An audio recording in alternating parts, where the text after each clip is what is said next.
buenas noches con todas y todos, apreciadas amigos y amigos del Instituto Latinoamericano de Investigación y Capacitación Jurídica Latin Juris. Sean ustedes bienvenidos a esta nueva jornada del Diplomado en Derechos Humanos que llevamos adelante. El día de hoy estaremos iniciando a partir de las 7 de la noche con el segundo módulo relacionado con los principales instrumentos interamericanos de protección de derechos humanos. Tenemos pendiente el desarrollo de un tema que tiene relación con la competencia consultiva de la Corte Interamericana de Derechos Humanos a cargo del doctor Edgar Fuentes por un error el día sábado, el fin de semana. Había indicado que se trataba ya de la última clase del doctor Fuentes. Sin embargo, no me había percatado, fue un error mío directamente, lo asumo y les ofrezco disculpas por ello, pero está pendiente precisamente que podamos estudiar esa competencia consultiva de la Corte Interamericana de Derechos Humanos, que es quizás una de las competencias más importantes que tiene este organismo internacional, y posteriormente daremos inicio con el estudio de los principales instrumentos interamericanos de protección de derechos humanos, para cuyo efecto nos acompaña ya el doctor Alex Valle desde el Ecuador. Así que, pues sin más, aprovechemos el tiempo y cedamos la palabra al doctor Edgar Fuentes, quien nos saluda desde Chile para llevar adelante la última conferencia sobre la competencia consultiva de la Corte. Estimado doctor, muy buenas tardes, bienvenido. Muy buenas tardes, encantado. Yo la verdad todas las veces que me inviten y estaré pendiente y poder participar con ustedes es realmente un gusto y un honor eh, realmente, digamos, para todos los trabajos que tenga Latin Juris y sobre todo con este curso que, como manifestaba el sábado, estoy muy contento y complacido con la participación y la actividad que han desarrollado en este primer módulo. Entonces, igual en esta ocasión voy a tratar de ser muy puntual con los elementos que voy a presentar, porque además tengo a un colega, profesor, que va a estar esperando para la segunda parte de la jornada, así que voy a hacer un par de aclaraciones más bien sobre las opiniones consultivas para que podamos discutir y podamos charlar sobre ello y la finalidad. En el fondo, quizás lo más importante de estas herramientas que nosotros mencionábamos y que tratábamos al final de la clase del sábado, tratar de hacer un resumen bastante pequeño, es que las opiniones consultivas o la posición que tiene la Corte Interamericana de Derechos Humanos respecto a las opiniones consultivas es otra de las funciones que puede tener o que tiene justamente dada por la Convención Americana de Derechos Humanos. En esencia, cuando nosotros miramos, digamos, esos factores o esas competencias que se le ha otorgado por parte de la Convención, la Corte Interamericana tiene una función que nosotros podríamos llamar contenciosa y una función no contenciosa. La función contenciosa, iniciada justamente a través de la actividad o la interacción que hace la Comisión Interamericana de Derechos Humanos o los estados cuando llevan un caso a su conocimiento de la Corte Interamericana. Y ahí, justamente, en ese ejercicio de la función contenciosa, la Corte dicta las sentencias, hace conocimiento del caso concreto y dicta las sentencias. Entonces, recordar esencialmente que para llegar a la Corte Interamericana de Derechos Humanos, las personas, a diferencia de otros modelos y otros sistemas de protección, especialmente regional, ¿sí?, no pueden acceder directamente a la Corte, sino tienen que acceder primero a la Comisión Interamericana de Derechos Humanos y después justamente es la comisión la que lleva el caso ante la Corte. O lo que sí puede pasar es que los propios estados lleven ante la Corte Interamericana de Derechos Humanos el caso puntual para el conocimiento de ella del fondo. En ocasión, justamente a esta función, nosotros decíamos que es una función contenciosa, es una función esencialmente jurídica que desarrolla la Corte Interamericana de Derechos Humanos y trata de resolver un caso concreto de acuerdo a todas las circunstancias que se están presentando y sobre todo en ámbito probatorio que se llevaron a cabo.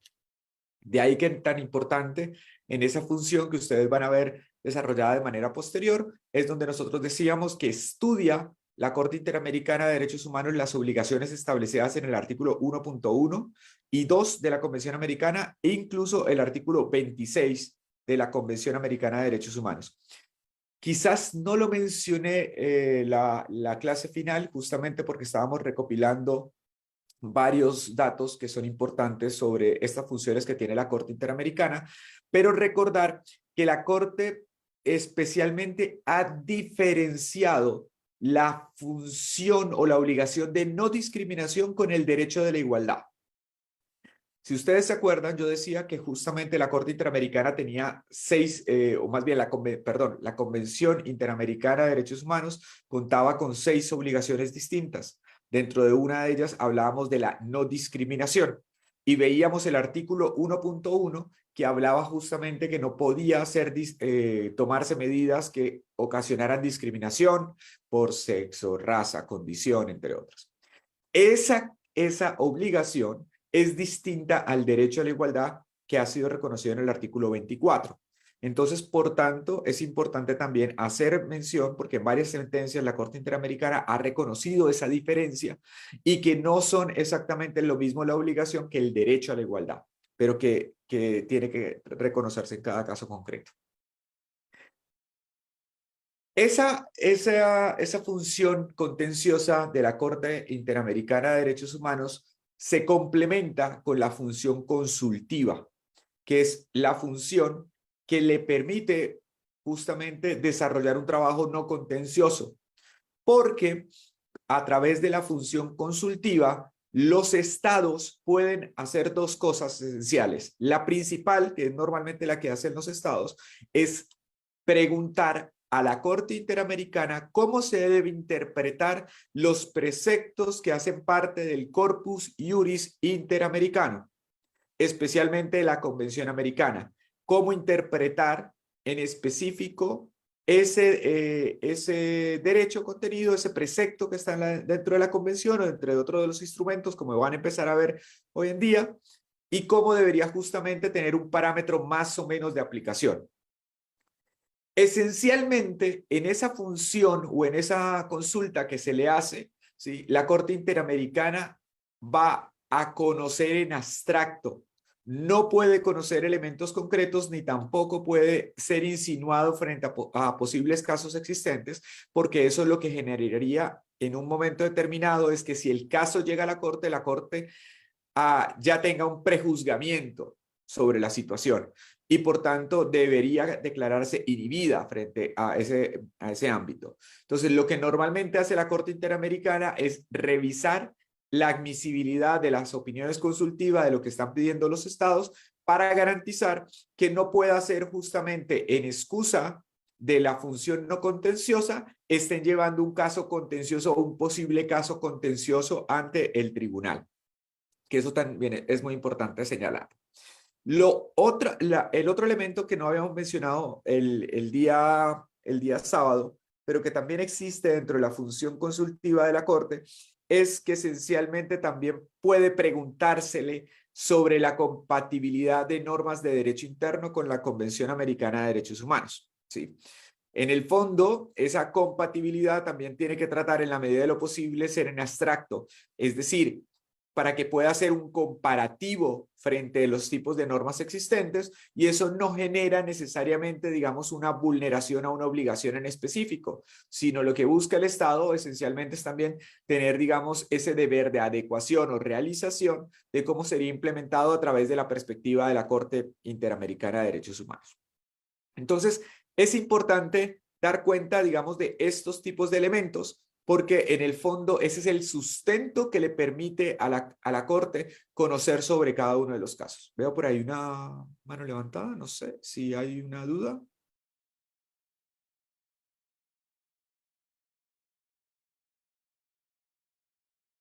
No, bueno. Entonces, en esa dirección, la pregunta que siempre se suele hacer es ¿cuál es el papel que tienen las opiniones consultivas que dicta la Corte como tal? Si uno puede considerar realmente que es una fuente vinculante, ¿sí?, dentro de los casos concretos y dentro de la intervención que tienen cada uno de los estados en el sistema interamericano de derechos humanos. Y acá yo me voy a remitir a varias cosas. En primera instancia, que yo creo que es también bastante importante y me van a confirmar que justamente podamos verlo. Por favor, denme un segundo. Voy a hacer una explicación eminentemente normativa. ¿Me confirman que se esté compartiendo? Sí, lo vemos, doctor. Sí, muchas gracias. Entonces, la primera explicación sobre si puede ser considerado realmente vinculante las opiniones consultivas de la Corte Interamericana de Derechos Humanos, pues uno podría responderla a través de una estructura eminentemente normativa y tiene que ver con eso que nosotros hemos llamado sistema de fuentes formales del derecho internacional, que está regulado de manera expresa en el Estatuto de la Corte Internacional de Justicia de La Haya. Algunas personas podrían decir, pero eso es para la Corte Internacional de La Haya, ¿sí? No es para todos los tribunales realmente, pero en ausencia justamente de una directriz específica por parte de los tribunales, entonces se ha tomado análogamente y como de forma amplia justamente lo que está consignado en el artículo 38.1 de este estatuto de la Corte Internacional de Justicia, ¿sí? Donde justo nos señala algunas de las fuentes del derecho internacional. Y acá quiero ser claro. Las fuentes que aparecen en el artículo 38, numeral primero del Estatuto de la Corte Internacional de Justicia, en primera instancia no son todas las fuentes del derecho internacional y en segunda instancia tampoco pueden tomarse necesariamente como un elemento jerárquico de acuerdo a cómo están diseñados o cómo están presentados. Simplemente, digamos, tienen un carácter enunciativo y lo que tratan es de explicar más o menos cuál es el manejo o funcionamiento del derecho internacional, recordando lo que yo ya les decía, digamos, en su momento, que el derecho internacional parte de una estructura más similar a un sistema consuetudinario como el sistema inglés que un sistema legislado como los sistemas legislados generalmente de América Latina. Entonces, por tanto, hay varios tipos de relaciones y que adicionalmente, al no existir un Estado global y mucho menos, digamos, una figura de estructura soberana o supranacional, pues la forma de dictar el derecho no está unificada en un solo ente, sino que pueden ser distintas los organismos o las organizaciones internacionales y los sujetos que pueden dictar normas. De ahí insistiría justamente, digamos, ese carácter que yo les decía que parece más como una época medieval del Estado global, donde hay unos elementos totalmente fragmentarios, porque existe una jurisdictio, la posibilidad de decir el derecho en varios órganos, organizaciones, sujetos, actores del derecho internacional que hacen más complejo la comprensión de este derecho y sobre todo la aplicación. Pero sí es importante en este carácter indicativo sobre las fuentes del derecho internacional y las fuentes formales del derecho internacional, pensando esencialmente dónde podríamos ubicarlos y cuáles son los elementos específicos que tiene esta estructura. Si ustedes ven en este artículo 38, numeral 1, nos vamos a encontrar que nos habla de los convenios internacionales, sean generales o particulares, que establezcan reglas expresamente reconocidas por los estados litigantes. Cuando habla de convenciones internacionales, debemos entenderlo en término amplio. Ya les manifestaba que, por ejemplo, cuando vemos la Convención de Viena sobre los tratados, también nos habla de una diferencia entre tratados complejos, tratados simplificados. Uno puede hacer clasificaciones de tratados multilaterales y tratados bilaterales. Y adicionalmente, pues uno puede hacer la clasificación dependiendo de la naturaleza de la norma internacional a la que nos estemos hablando. Yo les mostraba, por ejemplo, que existía diferentes estatuto, convenio, convención, protocolo, pacto, acuerdo, concordato, entre otros, que son nombres específicos. Esta norma del numeral 38.1a, básicamente lo que nos está diciendo son los acuerdos de carácter internacional, ¿sí? En el término más amplio existente, las normas escritas de derecho internacional que implica la voluntad de los estados manifestados para justamente contraer obligaciones. De ahí que, por ejemplo, lo que se ha discutido en muchos tipos de circunstancias es que estas convenciones internacionales no incluyan necesariamente los actos unilaterales. Pero nosotros sabemos que en el derecho internacional los actos unilaterales de los estados también pueden tener fuerza vinculante y que esa fuerza vinculante está derivada a que no sea vulneratorio de otros tipos de normas imperativas o normas expresamente señaladas en el derecho internacional. Así que también tendríamos que incluirlo o pensarlo por lo menos esencialmente que pueda estar vinculado en este numeral. En el segundo elemento está la costumbre internacional como prueba de una práctica generalmente aceptada como derecho. Ya les decía que la costumbre internacional es muy importante, que incluso es la costumbre internacional la fuente principal del derecho internacional hasta antes de la Segunda Guerra Mundial. Sigue siéndolo en muchos aspectos porque puede incluso terminar afectando la naturaleza de una convención, de una norma internacional. Yo les ponía el ejemplo típico de la Declaración Universal de Derechos Humanos, que el nombre nos llevaría a entender que cuando se habla de declaración no tiene fuerza vinculante, pero el reconocimiento que hacen los estados a través de la costumbre internacional y el cumplimiento que han acatado los estados de esa declaración, pues le genera una fuerza vinculante que es importante resaltarla actualmente y que nadie dudaría hoy en día que la Declaración Universal de Derechos Humanos tiene fuerza vinculante y que los estados tienen que respetar. Entonces, importante entender ese elemento esencial de la costumbre. Tercero, los principios generales del derecho reconocidos por las naciones civilizadas. Acá hay muchos tipos de discusiones. Realmente sobre esto, incluso se trató de hacer una modificación. Históricamente, los delegados de los países latinoamericanos habían pedido que se quitaran lo de naciones civilizadas o que se aclarara a qué hacía referencia, pero generalmente cuando se habla de naciones civilizadas es porque tienen un estado estructurado y hay un reconocimiento estatal, entendiendo que no todas las naciones se conciben justamente como estados y que no todos los estados, digamos, se limitan a un solo elemento nacional. Entonces, en el fondo se estaba pensando que los principios generales también tienen que ver con ese reconocimiento expreso que han hecho cada uno de los sujetos del derecho internacional público. A ello sugeriría, por favor, revisar los principios de derecho internacional, los principios de las relaciones internacionales y los principios del derecho internacional de los derechos humanos, porque tienen algún tipo de elemento transversal, pero también son diferentes dependiendo de las circunstancias a las que nosotros estamos haciendo referencia. Y acá, si nos damos cuenta, en el último apartado del numeral D, en el literal D, perdón, nos habla de las decisiones judiciales y las doctrinas publicistas de mayor competencia de distintas naciones, pero nos habla que estos elementos tienen un carácter auxiliar. Tienen esencialmente un carácter auxiliar, es decir, sirven como criterio de interpretación. No se le extiende la misma fuerza vinculante, por lo menos en apariencia, de estas normas que tienen la categoría especialmente de ser generales, ¿sí? Y acá haríamos la siguiente aclaración.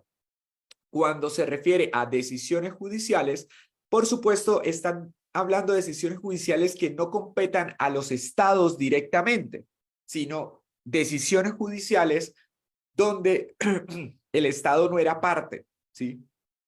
Porque cuando el estado es parte, esas decisiones judiciales sí tienen una fuerza vinculante y no sería realmente o no existiría esa posibilidad de decir que no tiene la posibilidad de considerarse obligatorio la decisión judicial donde los estados son partes. Lo normal es que se tenga que respetar y la fuerza vinculante está extraída fundamentalmente del tratado internacional que le permite a la organización internacional dictar esas decisiones judiciales. Entonces, tienen una fuerza vinculante, pero sobre todo una fuerza vinculante en el caso concreto, ¿sí? Y ahí nos sigue justamente la pregunta, ¿qué hacemos esencialmente con las opiniones consultivas o con la función consultiva que tiene la Corte Interamericana? Porque en este tipo de normativa, pues no nos está señalando realmente cuál sería el elemento de las opiniones consultivas, ni tampoco sobre las recomendaciones, ni otros tipos de normas de carácter internacional, ¿sí? En el fondo, las opiniones consultivas nacieron también, digamos, como esa pretensión de que existen en otros organismos internacionales, que es emitir recomendaciones, que se dicten ciertos tipos de recomendaciones, ¿sí? Para que los estados puedan guiar y cumplir las finalidades que tiene el tratado internacional. Pero siendo unas recomendaciones, en principio no tienen una fuerza vinculante y que por tanto, al no tener una fuerza vinculante, solamente son directrices y criterios auxiliares que le pueden servir a los estados. Que incluso ese tipo de recomendaciones en general, no hablo en este caso específico de las opiniones consultivas, pueden ser desligadas por parte de los tribunales en el momento del fallo en el caso concreto. Ahora, por supuesto, en el derecho internacional prevalece esencialmente, sí, prevalece esencialmente, ¿sí? La parte sustancial que las formas, ¿sí? Es más importante lo sustancial que las formas. Incluso dentro de las discusiones que se han tenido en tribunales internacionales es la validez de un tratado internacional que fue firmado en una servilleta. Y se reconoció el valor, porque realmente no es la parte formal lo que prevalece en el derecho internacional, sino realmente son las actuaciones y los reconocimientos de las autonomías y las disposiciones de los estados de contraer obligaciones.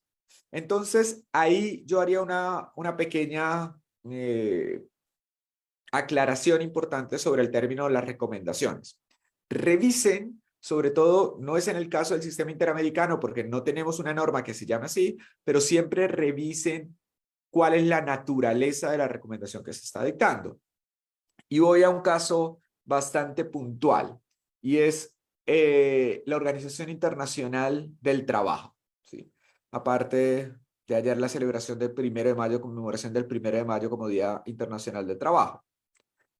La Organización Internacional del Trabajo, que está conformada por una asamblea general, dicta convenios, quizás uno de los más famosos es el convenio 169 de la OIT, que incluso reconoce el derecho a la consulta previa a los pueblos originarios y tribales, ¿sí? Pero también dicta otros tipos de normas.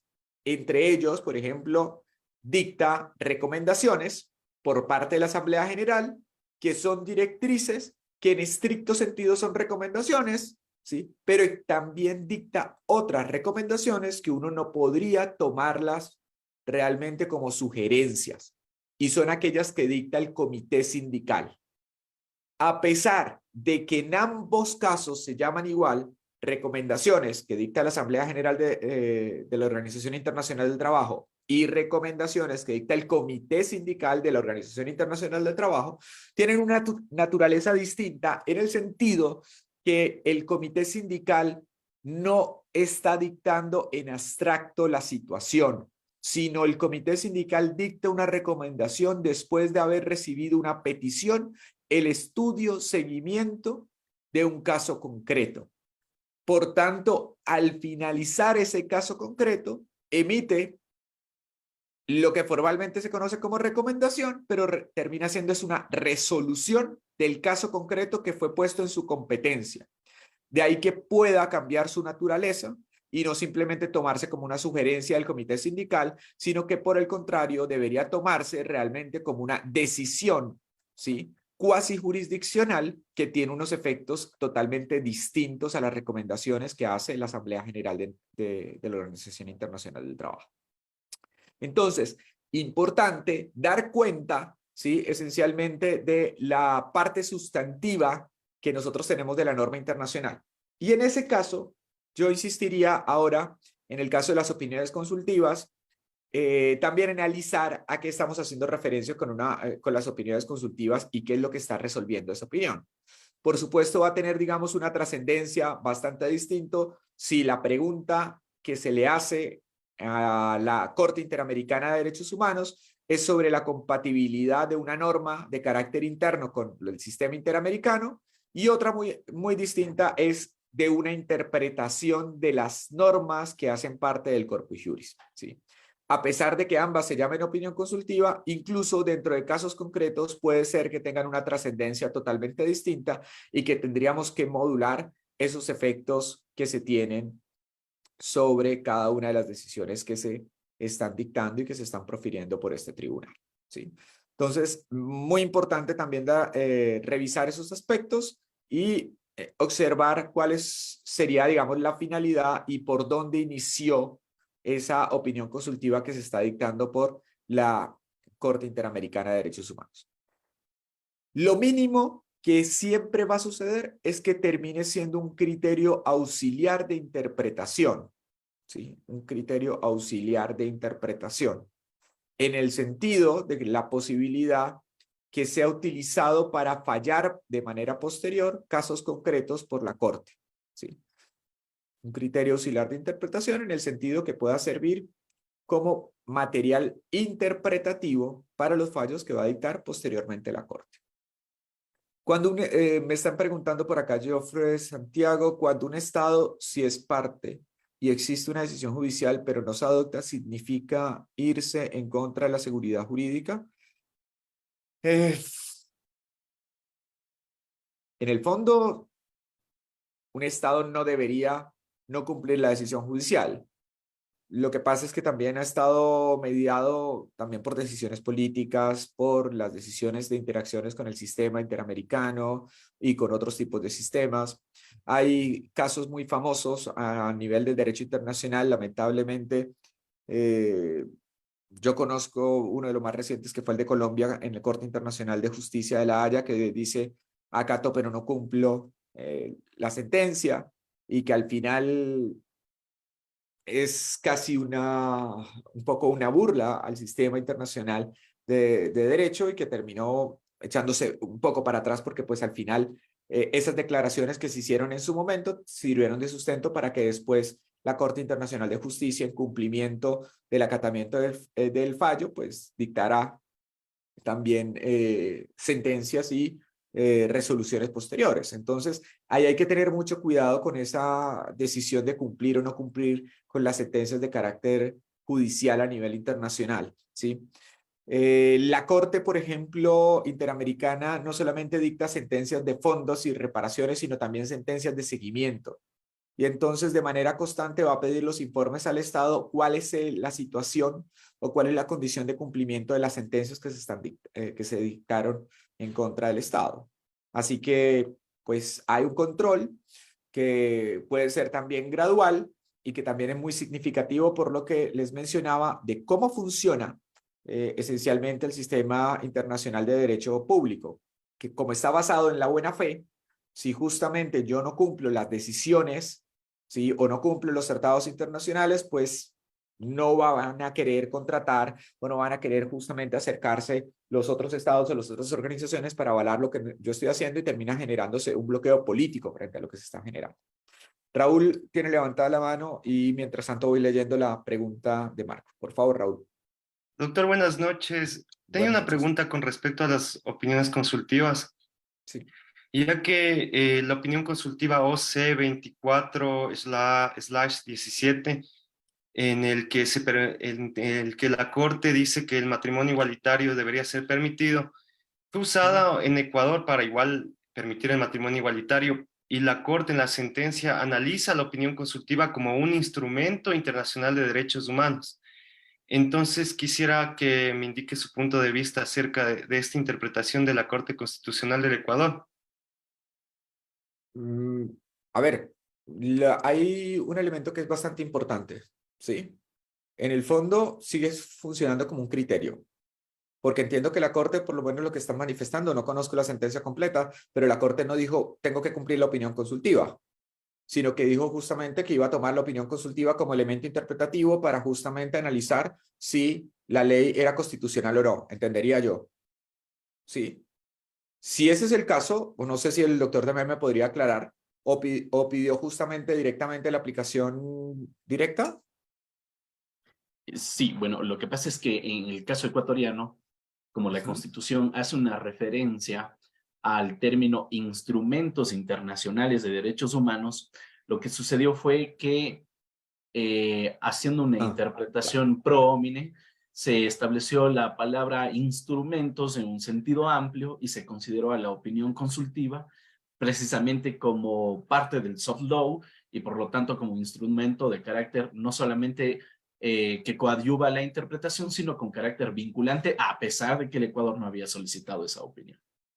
Bueno, en ese caso también hay una cosa ahí señalarlo y que es muy importante sobre esta idea, ¿sí? En el fondo, la opinión consultiva no es vinculante sí o sí para el Estado que la solicita, ¿sí? Sino realmente es al contrario, es vinculante, ¿sí? Para justamente todos los estados, porque hacen parte del sistema interamericano. Y por eso también la naturaleza específica que se está pidiendo sobre cada una de las opiniones consultivas. Por ejemplo, si yo lo que estoy pidiendo es una compatibilidad de derecho interno, pues es un poco distinto porque tendría que ser para que fuera vinculante o para que fuera instrumento interpretativo directamente para el otro estado, tendría que tener una legislación similar.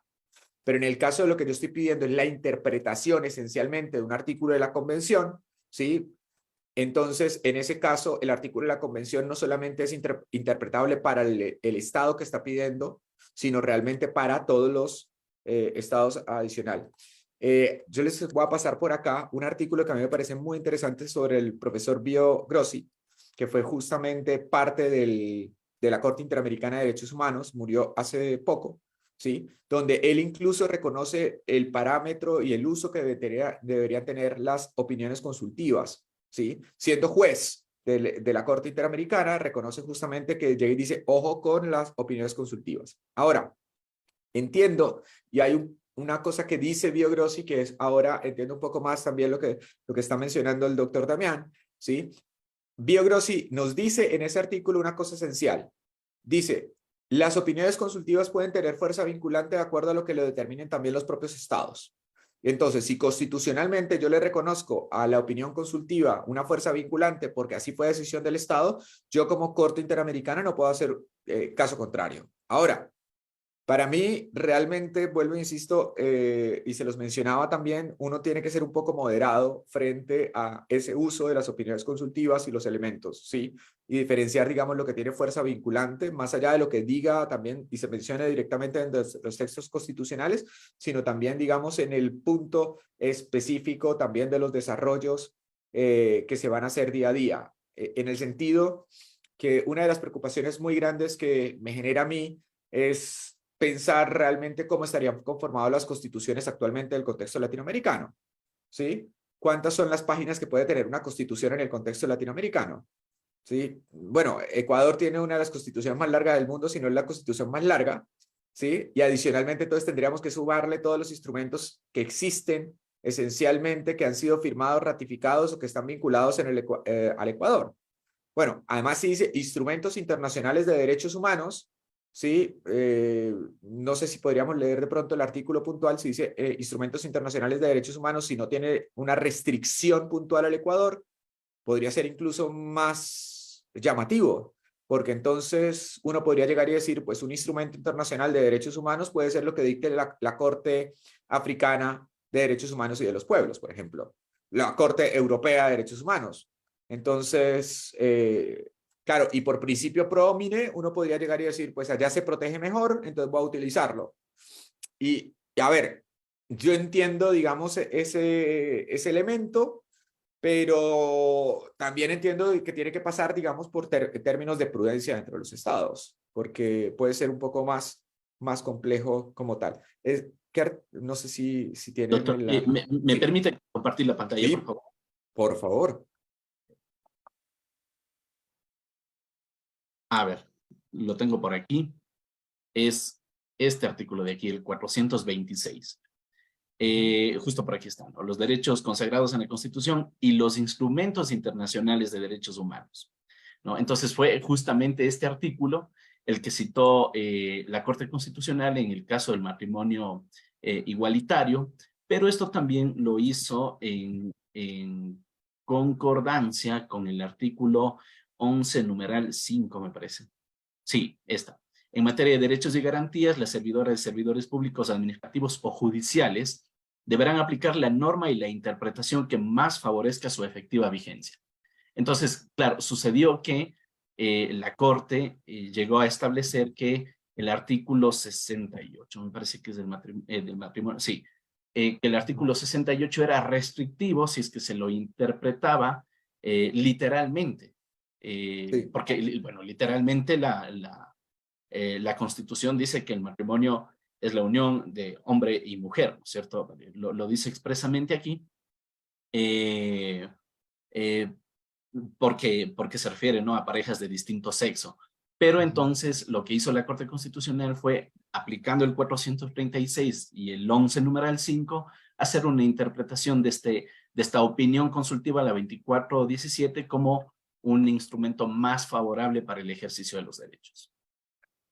Ahora, me parece muy interesante el caso, no había, digamos, como estudiado a fondo el caso, conocía justamente algunos elementos del Ecuador, pero me llama mucho la atención porque es una cláusula de demasiada apertura, realmente. Porque entonces un tribunal el día de mañana, si resulta que dictan una sentencia en el tribunal africano, ¿sí? Que es instrumento internacional, porque lo que se ha reconocido justamente como instrumento internacional es también ese tipo de decisiones. O por ejemplo, dicta, no sé, la propia Corte Interamericana una decisión contra Brasil, ¿sí? Y entonces hace parte del instrumento internacional de derechos humanos y por tanto podría ser de aplicación inmediata o interpretación, ¿sí? Y bueno, y eso puede ser bastante interesante, vuelvo e insisto, pero también puede ser bastante complejo por la situación, ¿sí? Puede ser muy, muy complejo porque realmente, pues, qué es o qué no es más favorable también depende de la interpretación que se está viendo, que se está observando. Hay una discusión muy interesante, por ejemplo, ahora que se están trabajando el nuevo proyecto de constitución en Chile y hacen la diferencia de protección más amplia o protección con mayor garantía. ¿A qué se refiere? Protección más amplia o protección con mayor garantía, porque en el fondo las normas internacionales siempre van a tener protección más amplia, especialmente por la forma de redacción que hacen, porque como justamente no están pensadas en un caso concreto, ¿sí? Entonces pueden llegar y ampliar su lenguaje siendo muy abstracto en una textura abierta, pero eso no implica que tenga mejor garantía. Me hago entender, ¿sí? Entonces, claro, digamos, ahí lo que habría que mediar específicamente también es cómo interpretar los derechos humanos en un momento determinado con esos instrumentos de carácter internacional. Yo puedo utilizar, y yo creo que ahí también tendría que pasar, y con mucho respeto porque pues no es mi país, pero digamos, viéndolo desde un punto de vista académico y teórico, sí puede ser una cláusula donde puede conllevar a acciones bastante complejas, asumiendo específicamente que todos los instrumentos de carácter internacional pueden insertarse dentro del ámbito nacional, que las interpretaciones justamente van a ser más abstractas, que justamente pueden terminar siendo incluso más garantes en un momento determinado, pero que no se racionalizan también dentro de los casos concretos y dentro de las políticas públicas que tenga el Estado, ¿sí? Eso puede pasar mucho. A ver, lo va a decir en materia de redistribución de recursos, que yo creo que eso es un tema que ha sido constante en todos los países de Latinoamérica, ¿sí? La protección al derecho a la salud es totalmente necesario, ¿sí? Pero justamente cuando yo tomo una decisión dentro de un caso concreto, ¿sí? Esa decisión como caso concreto lo que puede llevar es que también exista un precedente y que por tanto en casos similares también se vaya a llevar así. Y si justamente las decisiones, supongamos, es que yo tengo que cubrir un tratamiento que fue en la Corte Constitucional fue algo bastante particular porque incluso estableció, en la colombiana, estableció un derecho constitucional a intentarlo, que lo saca justamente del contexto de los Estados Unidos. Entonces, un procedimiento totalmente experimental, pero que puede ser muy costoso, eso es lo que puede afectar también en la redistribución de los recursos para las personas que justamente tienen la posibilidad y que tienen también el derecho y el acceso frente a la salud, ¿sí? Es un dilema realmente. Entonces, ahí yo no diría que es ponderar, sino realmente también tiene que ver con la razonabilidad y con la interpretación que se va a hacer. Me parece que es una interpretación bastante razonable utilizar la opinión consultiva. Lo que pasa es que yo creo que lo más importante es no decir voy a aplicarla de manera directa, porque también en específico sentido, ¿sí? Podría haberse aplicado como criterio auxiliar justamente a la interpretación más amplia. Ahora, hay una de las cosas que me parece bastante llamativo. Cuando el doctor Damián me mostraba lo de los derechos, el derecho del artículo 68, si mal no recuerdo, ¿sí? Bueno, el 68 se refiere al matrimonio como institución reconocida por la Constitución. ¿Pero no está dentro del capítulo de derechos? Sí. Forma parte dentro del capítulo de derechos de libertad. Yo hubiese aplicado principio de legalidad y principio de libertad. Lo que no está expresamente prohibido se entiende permitido. Lo que pasa es que en el país hubo esa discusión y fue bastante fuerte hasta el día de hoy. De hecho, la sentencia del matrimonio igualitario es una sentencia 5-4. Fue Sí. muy ajustada. El voto salvado de en ese entonces el presidente de la Corte Constitucional, el doctor Hernán Salgado, se iba justamente por la línea que usted dice, doctor Fuentes. Sí. Yo creo que, digamos, hay varios tipos de interpretaciones. Yo creo que justamente hay que mirar la protección de los derechos, pero yo lo que diría esencialmente es que, o mejor dicho, mi preocupación en muchos tipos de circunstancias es que los sistemas internacionales de protección, sean de derechos humanos o sea justamente de funcionamiento en general, pierdan su carácter complementario y subsidiario. ¿Sí? Es decir, que solamente pensemos que lo importante es lo que hagan los tribunales internacionales y no la racionalidad que tienen que tener los estados. ¿Sí? Entendiendo que, por ejemplo, para llegar al sistema interamericano no es tan sencillo y que además los procesos duran muchísimo. ¿Sí? Incluso yo tengo una preocupación bastante interesante, ¿sí? Y es pensar en lo siguiente. La última opinión consultiva que se solicita, ¿sí? Por parte de Chile y de Colombia, es básicamente, si ustedes miran un poco, es solicitarle a la Corte Interamericana de Derechos Humanos que establezca una política para atender el cambio climático de acuerdo a la Convención. No sé si me hago entender, digamos, con la situación, ¿sí? Yo ya no le estoy dando justamente incluso una potestad específicamente de decisión judicial, sino le estoy dando una potestad administrativa y casi legislativa. ¿Sí?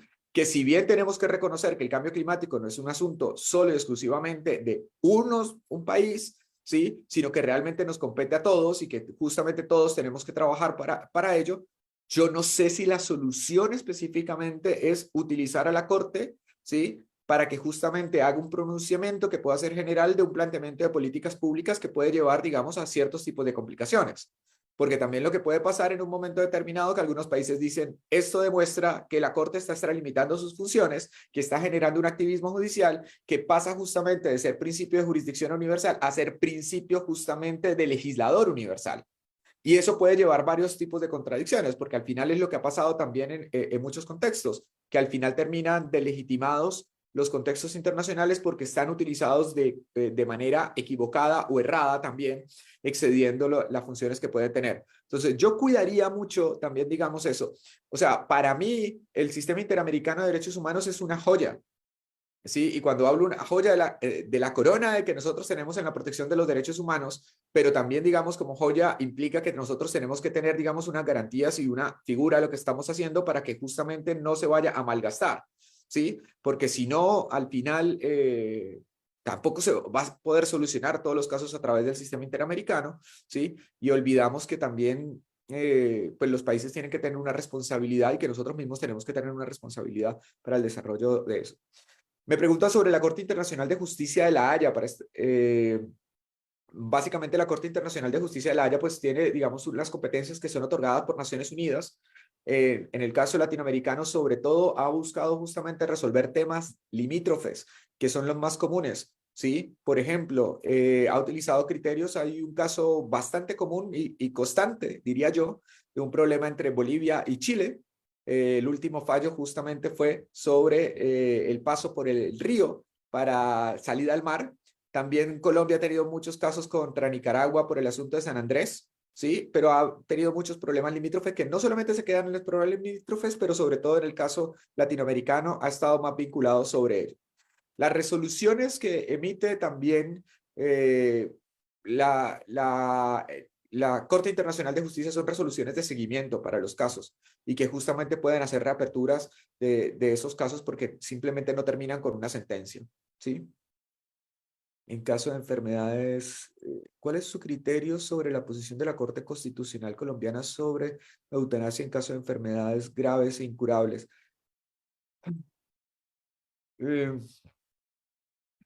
Yo creo que, a ver,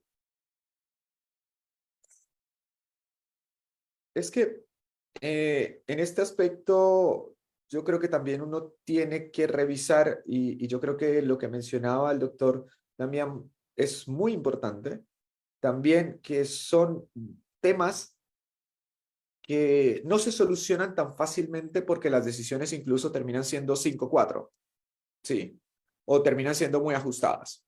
Y que son temas que que al final, en muchos tipos de circunstancias, yo, y esto es una opinión bastante personal, ¿sí? En la medida que un tribunal constitucional intervenga más en este tipo de decisiones que son controversiales, podría ser el reflejo de una debilidad democrática del Estado. ¿Sí? En la medida que justamente el Estado no puede resolver esos dilemas que deberían ser democráticos, ¿sí? No porque justamente los derechos sean voluntad de los partidos políticos, sino porque justamente es el diálogo político y el órgano de deliberación, como es el legislativo, el que tiene que justamente recoger el sentir de las personas y limitar ese sentir de las personas a la comprensión de los derechos humanos, ¿sí? Que pase a un tribunal me hace sentir que la democracia básicamente no está funcionando en ese país. Es mi percepción personal, ¿sí? Pero casi todos los autores que, por ejemplo, hablan de democracia deliberativa, ¿sí? Ven incluso como última opción a los tribunales y los legitiman en la medida justamente que pueden ser democráticos por las decisiones posteriores, porque exista justamente un reconocimiento, una legitimidad de las decisiones que toman, pero eso no hace necesariamente que sea lo más adecuado o el instrumento más adecuado. Perdónenme hacer el comparativo, ¿sí? Pero, por ejemplo, una cosa es que una persona se esté ahogando, ¿sí? Y que incluso un médico, ¿sí? Pueda terminar ocasionando hacer una traqueotomía, ¿sí? Sin tener los elementos suficientes para hacerla, pero por tratar de salvar las circunstancias, ¿sí? Y otra cosa que sea lo adecuado, ¿sí? Y yo siento que justamente si un tribunal constitucional de manera constante está interviniendo en ese tipo de decisiones, pues al final es casi como hacer una traqueotomía con un lapicero, que lo han hecho médicos en circunstancias para salvar vidas, ¿sí? Pero no quiere decir que sea lo constante, sin saber justamente cómo va a reaccionar, sin tener anestesia, sin tener, digamos, todos los otros tipos de elementos, ¿sí? Entonces, que se pueda hacer, por supuesto, pero no quiere decir que sea lo más adecuado y que también podríamos estar perdiendo niveles democráticos. Y en la medida que, si se dan cuenta, al final hay una percepción muchas veces que el problema siempre va a ser resuelto por el tribunal, ¿sí? Entonces, que si no tengo que hacer el trabajo bien, necesariamente, ¿sí? No quiero decir que eso lo digan necesariamente los congresos, pero parecería implícitamente que no hay esa necesidad, que no hay que tener controles sobre la calidad de la legislación, por ejemplo, ¿sí? Porque al final va a haber un tribunal que nos va a fallar. Y bueno, y creo que eso también es bastante contradictorio.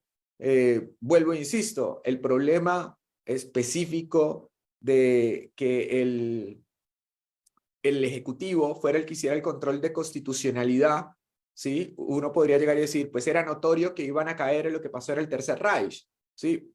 Sí, es muy posible, pero hay que recordar que, por ejemplo, el Ejecutivo llevaba haciendo ese control, ¿sí? O ese equilibrio al Parlamento alemán, ¿sí? Desde 1919, incluso antes, y no ha pasado lo del Tercer Reich. O sea, no es que fue inmediato.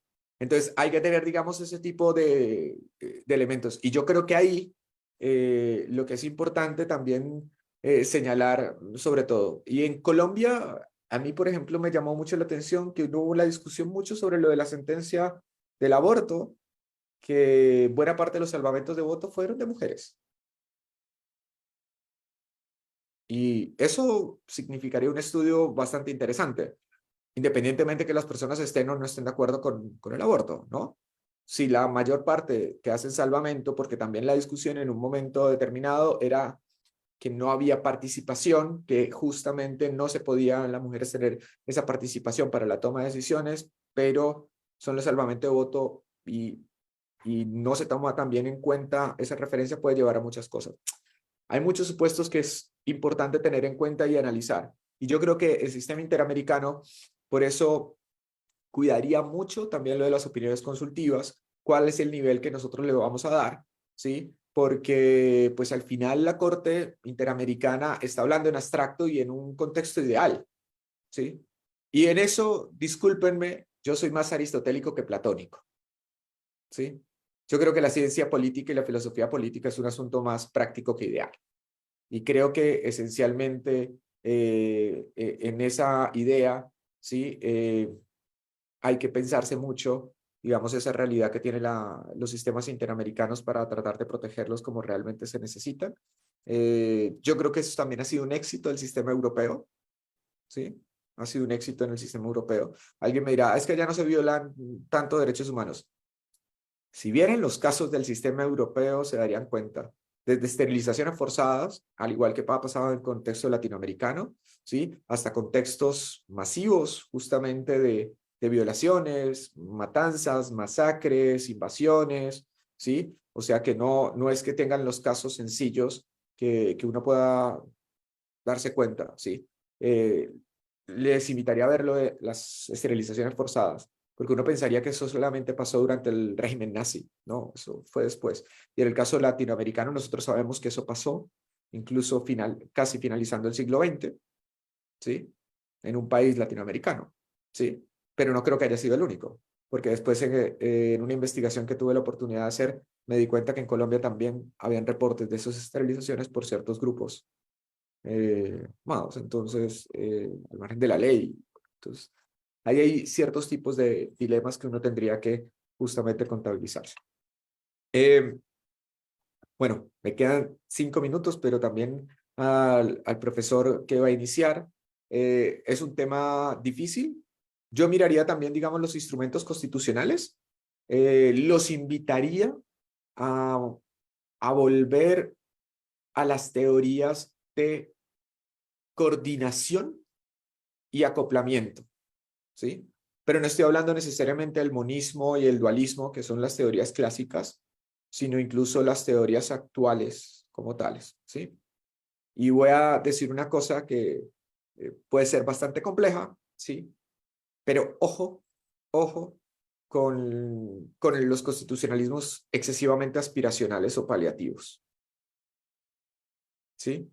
En el sentido que pueden llevar, digamos, a ciertos tipos de confusiones a que el derecho va a solucionar todo cuando muchas veces el derecho no puede solucionarlo, ¿sí?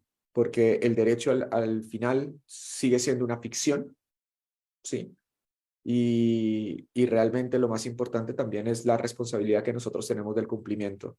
De ahí que un diplomado como esto muestra también el compromiso para no solamente conocer el sistema interamericano, sino tener un punto de vista crítico y real y efectivo para cuidar ese sistema interamericano y cuidar los derechos de las personas y esos derechos que están consignados y reconocidos dentro de nuestros contextos constitucionales e incluso convencionales. Eso sería, por lo menos. Perfecto, estimado doctor Fuentes, muchísimas gracias por acompañarnos. Ahora sí, lo vamos a dejar ir luego de habernos acompañado en este primer módulo introductorio al Sistema Interamericano de Derechos Humanos. Le devuelvo la palabra para que pudiera despedirse de esta audiencia. Muchísimas gracias a todos. Les dejo justamente también mi correo, está fácilmente, digamos, ahí vinculado, que es edgar.fuentes@miuandes. Los que necesiten, con el mayor cariño y aprecio, estaré pendiente. Y por acá les voy a dejar un texto que ahora es lo que estoy trabajando un poco, aunque ese es un texto de 2019, pero me llama mucho la atención porque creo que ahora con la consignación del Estado que vi del Estado de Ecuador, creo que puede estar más vivo que nunca esa idea del Estado convencional de derecho. Entonces se los dejo por acá también. Muchísimas gracias. Y bueno, y éxitos. Se van a disfrutar la clase con el profesor que sigue igual que con todos los profesores. Un abrazo. Muchísimas gracias.